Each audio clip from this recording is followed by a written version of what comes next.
ಹುಬ್ಬಳ್ಳಿಯ ಮರ್ಯಾದಾ ಹತ್ಯೆ ಬಳಿಕ ಮತ್ತೊಂದು ಘೋರ ಕೃತ್ಯ ನಡೆದಿದೆ. ಹಿಂದೂ ಯುವಕನನ್ನ ಮದುವೆಯಾಗಿದ್ದೇ ತಪ್ಪಾಗೋಯ್ತಾ? ಹುಬ್ಬಳ್ಳಿ ಬಳಿಕ ಚಿಕ್ಕಬಳ್ಳಾಪುರದಲ್ಲಿ ನಡೆಯಿತು ಘನಘೋರ ಘಟನೆ.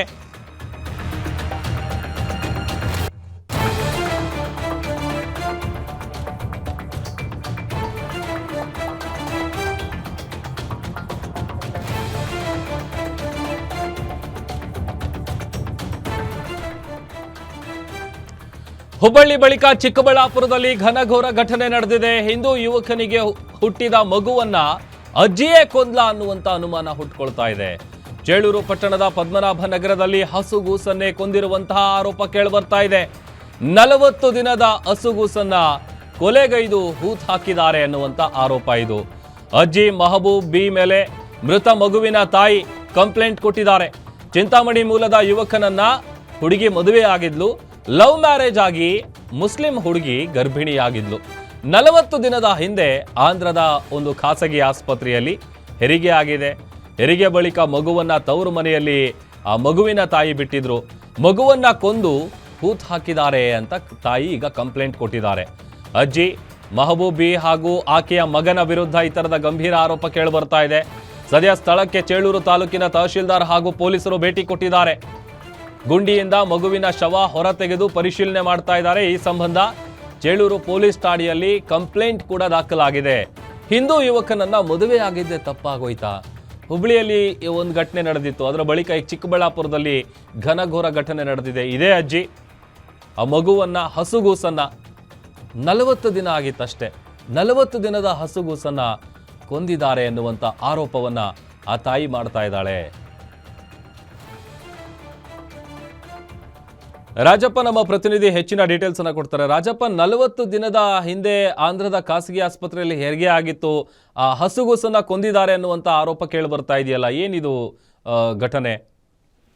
ಪ್ರಭು, ಖಂಡಿತ ಇಂತಹ ಅಮಾನವೀಯ ಘಟನೆ ನಡೆದಿರ್ತಕ್ಕಂಥದ್ದು ಏನು ಚಿಕ್ಕಬಳ್ಳಾಪುರ ಜಿಲ್ಲೆಯ ಚೇಳೂರು ತಾಲೂಕಿನಲ್ಲಿರ್ತಕ್ಕಂಥ ಒಂದು ನಗರದಲ್ಲಿ ಏನು ಇವರಿಬ್ಬರು ಸಹ ಏನು ಅಪ್ರಾಪ್ತ ಬಾಲಕಿ, 17 ವರ್ಷದ ಅಪ್ರಾಪ್ತ ಬಾಲಕಿ ಮತ್ತೆ ಚಿಂತಾಮಣಿ ಮೂಲದ ಒಬ್ಬ ಯುವಕ 4-5 ವರ್ಷಗಳಿಂದ ಕದ್ದು ಮುಚ್ಚಿ ಪ್ರೀತಿ ಮಾಡ್ಕೊಂಡಿರ್ತಾರೆ. ಅದಾದ ಬಳಿಕ ಅವರು ಎರಡೂ ಕುಟುಂಬಗಳಿಗೂ ಈ ವಿಚಾರ ಗೊತ್ತಾಗುತ್ತೆ. ಅದಾದ ಬಳಿಕ ಅವನು ಆಕೆಯನ್ನ ಬೇರೆ ಕಡೆ ಕರ್ಕೊಂಡು ಹೋಗಿ ವಿವಾಹ ಆಗ್ತಾನೆ.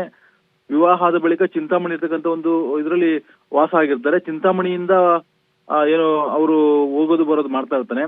ಬಳಿಕ ಚಿಂತಾಮಣಿಯಿಂದ ಏನು ಚೇಳೂರಿಗೆ ಹೋಗಿ ತಾಯಿ ಮನೆಯಲ್ಲಿ ಮಗು ಬಿಟ್ಟಿರ್ತಾರೆ. ಮಗು ಹುಟ್ಟಿ ಒಂದು ಸರ್ಕಾರಿ ಆಸ್ಪತ್ರೆಯಲ್ಲಿ ಮಗು ಹುಟ್ಟಿದ ಬಳಿಕ ಆಕೆಯನ್ನ ತನ್ನ ತಾಯಿ ಬಳಿ ಬಿಟ್ಟಿರ್ತಾನೆ. ತಾಯಿ ಕೂಡ ಮಗು ನೋಡ್ಕೊಳ್ಳೋ ಸಲುವಾಗಿ ಅಜ್ಜಿ ಬಳಿ ಬಿಟ್ಟಿರ್ತಾಳೆ. ಆದ್ರೆ ಈ ಅಜ್ಜಿಗೆ ಇವರಿಬ್ಬರು ಪ್ರೀತಿ ಮಾಡಿ ವಿವಾಹ ಆಗಿರ್ತಕ್ಕಂಥದ್ದು ಇಷ್ಟ ಇರೋದಿಲ್ಲ ಮೂಲಕವಾಗಿ.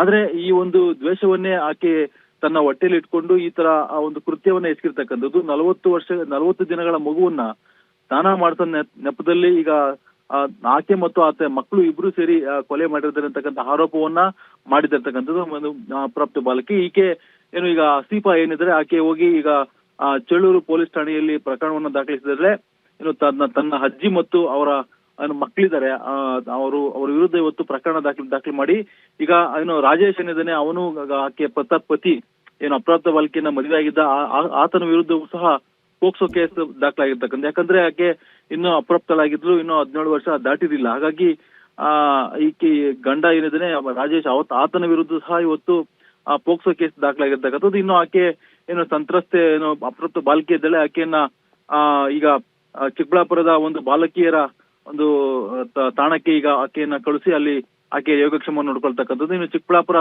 ಬಾಲಮಂದಿರದಲ್ಲಿ ಆಕೆಯನ್ನ ಇಟ್ಟಿರ್ತಕ್ಕಂಥದ್ದು. ಇನ್ನು ಅಪ್ರಾಪ್ತ ಮದುವೆ ಆಗಿರ್ತಕ್ಕಂಥ ಮಗುವಿನ ರಾಜೇಶ್ ಕೂಡ ಈಗ ಪೋಕ್ಸೋ ಕೇಸ್ ಕೇಳಿ ಈಗ ಜೈಲು ಸೇರಿರ್ತಕ್ಕಂಥದ್ದು.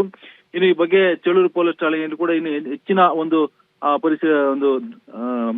ಪರಿಶೀಲನೆ ಮಾಡ್ತಾ ಇರ್ತಕ್ಕಂಥದ್ದು. ಇನ್ನು ಅಲ್ಲಿಗೆ ಹೋಗಿ ಚಿಕ್ಕಬಳ್ಳಾಪುರ ತಹಸೀಲ್ದಾರ್ ಆಗಿರ್ಬೋದು ಮತ್ತೆ ಅಲ್ಲಿ ಇರ್ತಕ್ಕಂಥ ಅಧಿಕಾರಿಗಳು ಹೋಗಿ ಭೇಟಿ ಮಾಡಿ ಮುಂದಿನ ಕ್ರಮ ಕೈಗೊಂಡಿರ್ತಕ್ಕಂಥದ್ದು. ಪ್ರಭು, ಓಕೆ, ಥ್ಯಾಂಕ್ ಯು ರಾಜಪ್ಪ ನಿಮ್ಮೆಲ್ಲ ಡೀಟೇಲ್ಸ್ಗಾಗಿ.